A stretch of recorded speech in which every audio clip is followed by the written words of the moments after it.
some people who have opposed the library situation in the past was because they wanted to put housing on that space that we're talking about, the library. Now this is housing, and I'd like to point some things out.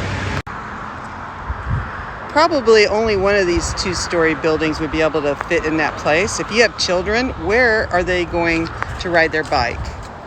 On, well, in this case, the boulevard. On that case, it'll be Redwood Road, which is just as busy.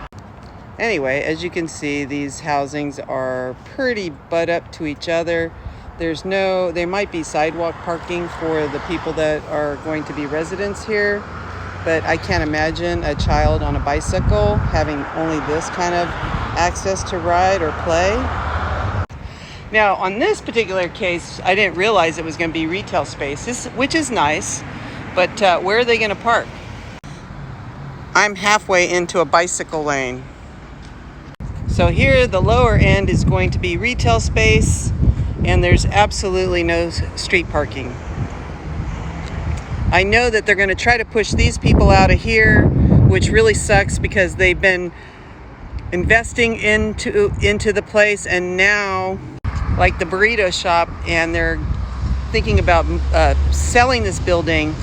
And now that they're going to get actual foot traffic because of all this stuff, they're going to eventually boot them out or make it too expensive for them to live there. This is what it looks like on this side. Hopefully they're not going to boot them out, because that's where I get my favorite fish taco, at the burrito shop. Hopefully the supervisors can watch this video before the meeting starts tomorrow. And this is what we need to know and show why we don't want this on such a tight road. Oh, and did I mention those are almost $1 million a piece? Is that what they consider low income? $990,000. Eventually those nice people are going to get booted out. This is the old library. You can't tell by the sound in the background. It's very congested with traffic. It's actually a very cool building. I remember it when I was a kid. Can you imagine that being built up high like the other one, not having anywhere to park and nowhere for kids to run around? So it won't be kid friendly. So you can have them ride their bicycles out here. I don't think so. Here's an apartment complex that most likely would be like that, one we saw down the street. And again, there's no parking. And yeah, it might be a little safer for kids to ride a bicycle around there. And then here's another view. They have a nice area for potential gardening. Maybe bring it all the way out to here for a gate and have a gated community garden. Was one of my ideas.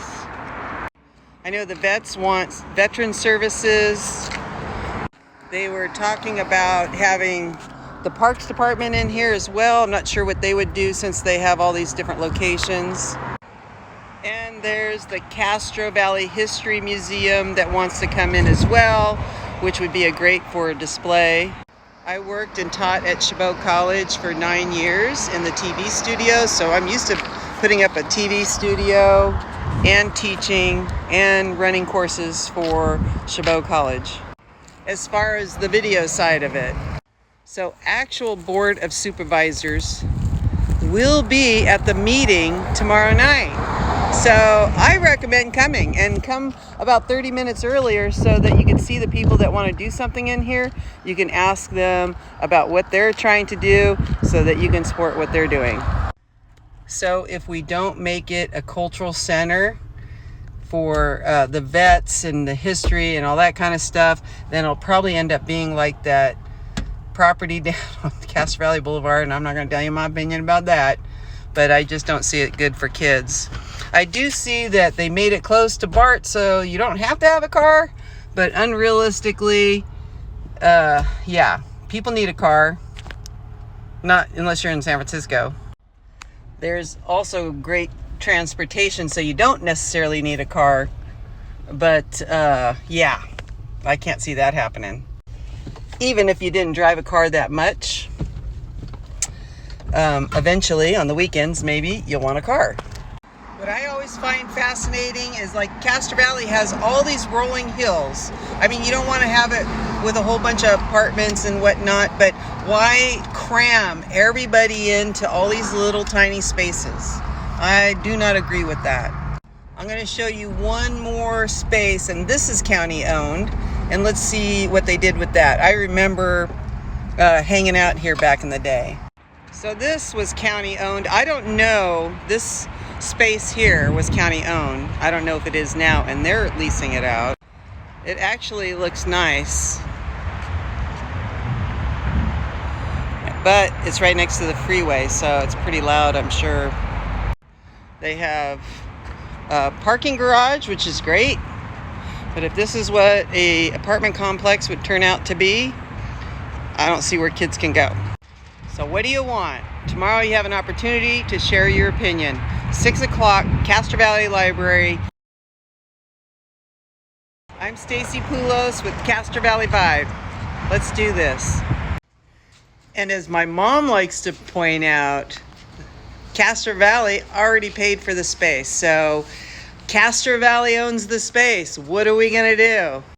So who are these Board of Supervisors? I will put a link in the comment. Thank you, Ashley, for sending that to me. Just so you know, this has been approved already so many times. I'm not sure how many. I don't know where the Board of Supervisors live, but we live here in Castro Valley, and we would love for you to listen in and hopefully understand the space. I was on a committee with the MAC board to say, what would you like to see in Castro Valley? We gave our opinions about the Rite Aid, and we couldn't even do anything because they didn't own it, so it was a waste of time. And the people they hired probably had never been down Castro Valley Boulevard. They kept calling it Castro, like Castro, San Francisco. When it does get approved, let's fast track it. What takes so long to get this stuff done? Or as one of my helpers likes to say, get her done.